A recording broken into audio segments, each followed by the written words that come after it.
Growing up, I was surrounded by shelves. Planks of wood stretching for miles, brushing the lips of fluorescent ceilings, they continued for forever. And on their shelves, they held titles and titles of the dreams I couldn't wait to imagine. From the day my eyes learned to create wonders from words, I was reaching for those fluttering pages. Though the eyes never reflected the loving faces of my mother, my brothers, the characters of my mind spanned the cultures of time. When I was a kid, I never saw what I didn't want to see. I saw the knights and their dragons, not their hair texture and their skin tone. I saw fairies and their kingdoms, not the monotone faces of a singular culture.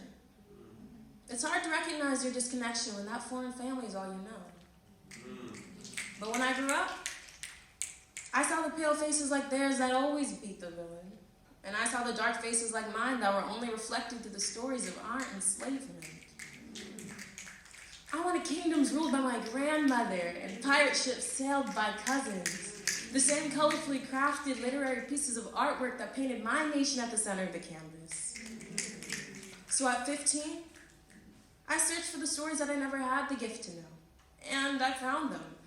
In covered alleys, pushed corners, I found the stories of black and brown smiles, half as abundant yet 10 times as rich, that were dimmed by their oppression yet shine free by their love through heroes of bronze and gold. At 18, I finally get to stare into the faces of the creators I had dreamed about, painted on the pages I had narrowly forgotten to hope for. And I smile at the crinkling eyes of the creators who have their grace to share their heartbreaking tragedies and breathtaking connections with the world. But when I look down,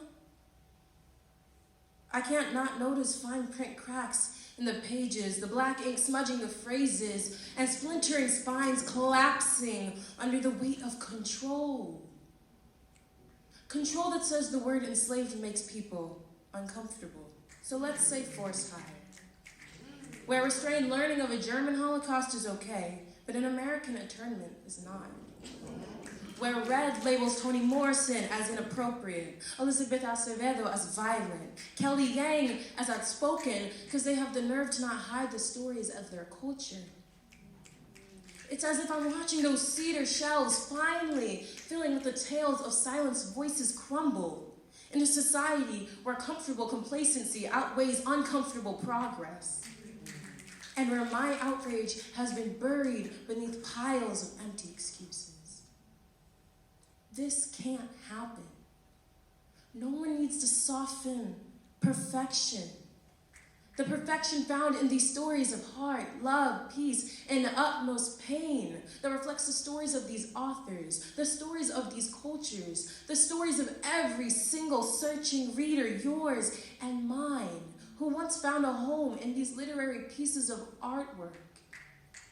As a home, as our home of printed freedom, it is our nation's responsibility to protect them.